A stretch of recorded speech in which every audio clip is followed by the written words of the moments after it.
Alhamdulillahilladzi ja'ala syahra ramadhana syahra siyam alladzi unzila bihil Qur'an hudal linnasi wa bayyinatin minal huda wal furqan.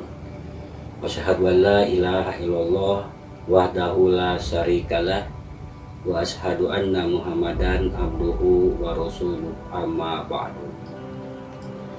Jamaah kaum muslimin yang dimuliakan oleh Allah Subhanahu wa taala. Tidaklah berlebihan kalau para ulama menyatakan bulan Ramadan itu sebagai sayyidus syuhur, yaitu rajanya bulan. Kenapa demikian? Karena pada bulan Ramadan terdapat beberapa keutamaan yang tidak terdapat pada bulan-bulan yang lain. Di antara keutamaan bulan Ramadan itu adalah diturunkannya Al-Quran, atau suka disebut nuzulul Quran. Hal ini dinyatakan oleh Allah dalam surat Al-Baqarah ayat 185. A'udzubillahi minasyaitonirrajim. Syahrul Ramadan alladzi unzila bihil Qur'an hudal linnasi wa bayyinatin minal huda wal furqan. Pada bulan Ramadan itu diturunkannya Al-Quran. Di dalamnya terdapat petunjuk dan penjelasan dan pembeda antara yang hak dan yang batil. Jamaah kaum muslimin rahimakumullah. Ibnu Abbas pernah ditanya oleh salah seorang muridnya yang bernama Atiyah Ibnu Al-Aswad. Dia mengatakan, muncul keraguan dalam hatiku mengenai firman Allah yang berbunyi Syahrul Ramadan alladzi unzila bihil Qur'an, dan juga surat lain yaitu tentang inna anzalnahu fi lailatul qadar. Padahal kita ketahui bersama banyak Al-Quran yang diturunkan pada bulan Syawal, bulan Zulqa'dah, Zulhijjah, ataupun bulan-bulan yang lain.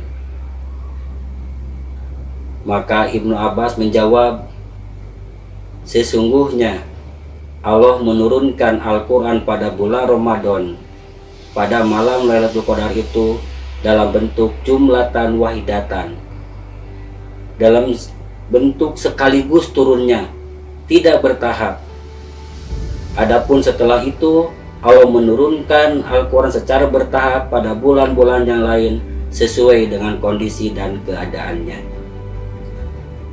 Imam Ibnu Katsir, salah seorang ulama ahli tafsir, mengatakan dalam kitab tafsirnya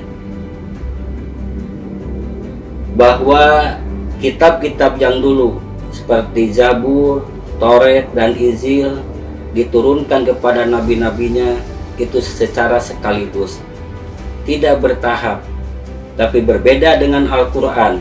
Al-Quran diturunkan kepada Muhammad itu dua kali penurunan. Yang pertama diturunkan secara sekaligus dari Lauhul Mahfuz ke langit dunia.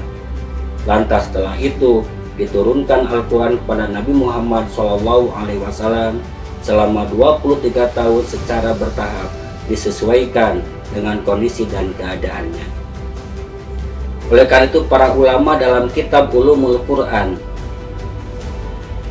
beliau menyatakan bahwa di antara keistimewaan Al-Quran itu mengalami dua kali penurunan. Yang pertama dalam bentuk jumlatan wahidatan, yang kedua dalam bentuk munazzaman atau tadarujan secara bertahap. Dalam bentuk jumlatan wahidatan diturunkan dari Lauhul Mahfuz ke langit dunia terjadi pada bulan Ramadan, yang diturunkan pada suatu malam yang malam itu dinamakan Lailatul Qadar. Sedangkan tahap kedua secara bertahap, secara tadarus, diturunkan kepada Muhammad secara berangsur dalam tempo 23 tahun. Hal ini tidak bertentangan dengan ayat Al-Quran ataupun dengan pendapat-pendapat yang lain. Adapun di antara hikmah diturunkannya Al-Quran secara bertahap, berangsur, tidak secara sekaligus kepada Nabi Muhammad SAW adalah memiliki beberapa hikmah yang patut kita resapi. Di antara hikmahnya itu yang pertama, dapat mengukuhkan hati Nabi dalam mengemban amanah ilahi dalam berdakwah, sehingga di lapangan dakwah Rasulullah SAW banyak mengalami kesulitan dalam menyebarkan ajaran Islam. Maka ketika Rasulullah mengalami kesulitan atau stagnasi dalam menghadapi masalah, maka Allah menurunkan wahyu disesuaikan dengan kebutuhan pada waktu itu. Hikmah yang kedua, diturunkannya Al-Quran secara bertahap adalah untuk memudahkan umat Islam dalam menghafal ayat Al-Quran. Berbeda dengan kitab-kitab yang lain yang diturunkan secara sekaligus. Jarang sekali umat nabi-nabi yang dulu itu hafal akan kitabnya. Tapi Al-Quran, banyak sekali umat Islam yang tahfidz Quran, yang sudah menguasai Al-Quran. Hikmah yang ketiga, diturunkannya Al-Quran secara bertahap itu supaya terjaga dari kekeliruan, dari pemalsuan.